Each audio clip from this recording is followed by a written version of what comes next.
झारखंड के मुख्यमंत्री हेमंत सोरेन ने जेएमएम उम्मीदवार सोमेश सोरेन के लिए घटसिला अभियान तेज किया।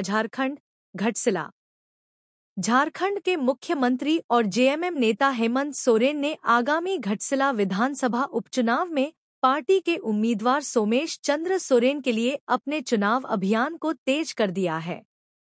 ढालभूमगढ़ में एक जोशीले रैली को संबोधित करते हुए सोरेन ने भाजपा पर धनबल और धमकियों के जरिए मतदाताओं को प्रभावित करने का आरोप लगाया और जोर देकर कहा, लोकतंत्र में कोई भी अदालत जनता की अदालत से बड़ी नहीं होती।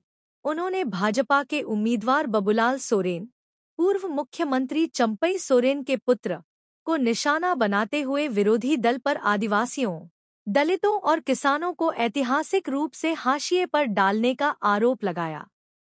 उन्होंने कहा, भाजपा ने झारखंड आंदोलन को कमजोर किया और राज्य स्थापना में देरी की। सोरेन ने रामदास सोरेन की 2024 में बबूलाल पर जीत को जनता के भरोसे का प्रमाण बताया और मतदाताओं से सोमेश का समर्थन करने को कहा ताकि वह अपने पिता का अधूरा काम पूरा कर सकें। मुख्यमंत्री ने सोमेश की मंत्री पद की देर से नियुक्ति के कयासों को खारिज करते हुए कहा, हमें पता है कि कब किसी को मंत्री बनाना है। हम अगली पीढ़ी को तैयार कर रहे हैं। उनकी पत्नी कल्पना सोरेन ने भी चुनाव प्रचार किया और भाजपा को बाहरी लोगों की पार्टी बताया तथा विकास के लिए एकता पर जोर दिया। मुख्य बिंदु: चुनाव विवरण। मतदान 11 नवंबर, परिणाम 14 नवंबर। बिहार चुनावों के साथ उम्मीदवार जेएमएम सोमेश सोरेन, बीजेपी बबूलाल सोरेन, जेल के रामदास मुर्मू। मुद्दे: कल्याण योजनाएं, स्थानीय अधिकार, भ्रष्टाचार और बुनियादी ढांचा। अपील: विभाजनकारी ताकतों को अस्वीकार करें। रामदास सोरेन की विरासत का सम्मान करने के लिए सोमेश को वोट दें।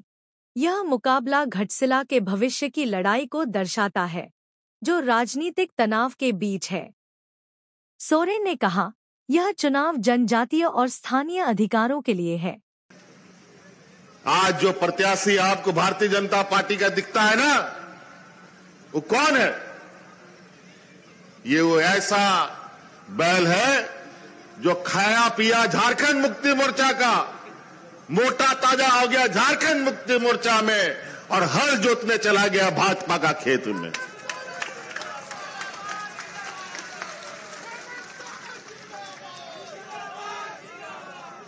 ऐसे ही लोग हैं जो हमें बीच बीच में हमारे आंदोलन को कमजोर करता है। आज इसी वजह से 30 साल 40 साल लग गया इस राज को अलग कराने में।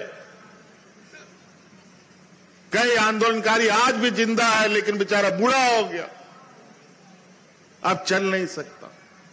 लेकिन अब उन आंदोलनकारियों का नौजवान साथ जो बच्चे थे अब सावक बड़े हो गए। अब हम लोगों ने भी अपना कंधा मजबूत कर लिया है और ऐसे षड्यंत्रकारियों को मुंह तोड़ जवाब देने का ताकत भी रखा है।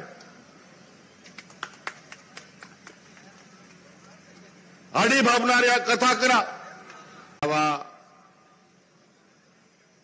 कई सारे प्रत्याशी यहां खड़े हैं, 15-16 प्रत्याशी शायद खड़ा है, लेकिन उसमें से मुख्य रूप से भारतीय जनता पार्टी का मजबा यहां बहुत ज्यादा उमड़ पड़ा है।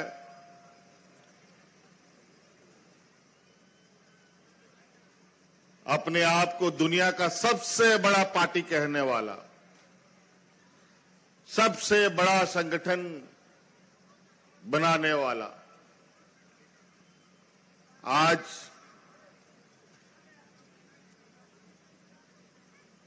इस घाटशिला विधानसभा में, इस उपचुनाव में फिर से अपना किस्मत आजमा रहा है।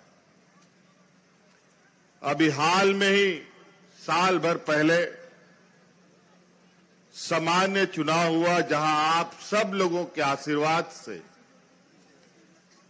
आप लोगों के सहयोग से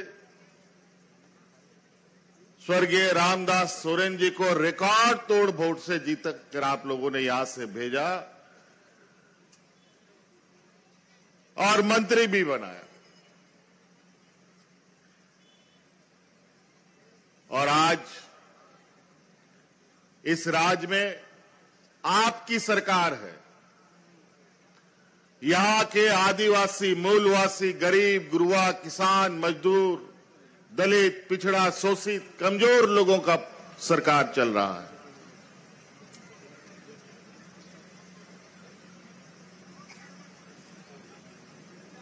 उसी रूप में आपके इस क्षेत्र और इस राज्य का नेतृत्व करने वाला एक मंत्री स्वर्गीय रामदास सोरेन जी आज हमारे बीच में नहीं है और यही वजह है कि यहां एक उपचुनाव आन पड़ा है। ये हम लोगों के लिए तो बहुत दुख की बात है, लेकिन संवैधानिक प्रक्रियाओं का भी पालन करना पड़ता है। झारखंड मुक्ति मोर्चा परिवार के लिए और इस देश के आदिवासी, दलित, पिछड़ा, गरीब, किसान, मजदूरों के लिए तो इससे भी बड़ा एक घटना घटा जहां रामदास सोरेन जी के कुछ ही दिन पहले, 2-3 दिन पहले आदरणीय दिसोम गुरु शिबू सोरेन जी का भी निधन हो गया। ये महज संयोग कहें या कुछ और कि गुरुजी के निकलने के बाद, उनके इंतकाल के बाद रामदास सोरेन जी भी उनके पीछे पीछे निकल पड़े।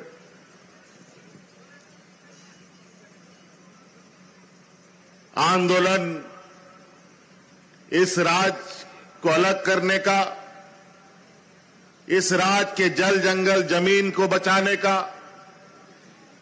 यहां के आदिवासी, मूलवासी, गरीब, किसान, मजदूरों का हक अधिकार की लड़ाई को आगे बढ़ाने का रामदास सोरेन जी का एक बहुत बड़ा भूमिका इस क्षेत्र में रहा है। आप लोगों का हक अधिकार की लड़ाई लड़ते लड़ते और आपका सहयोग पाते पाते वो आज इस राज्य के मंत्री के रूप में रहे और यहां पर अनेकों क्षेत्र में उनका लगातार हमसे चर्चा होता रहा है कि यहां के बंद पड़े फैक्ट्री कैसे खोले जाएं, यहां के हमारे आने वाले पीढ़ी के बच्चे कैसे उनको अच्छी शिक्षा मिले, यहां के गरीब, गुरुआ, किसान, मजदूरों का जो आर्थिक रूप से बहुत कमजोर है वो अपने पैरों पर कैसे खड़े हो, ये लगातार चर्चा करते रहते थे।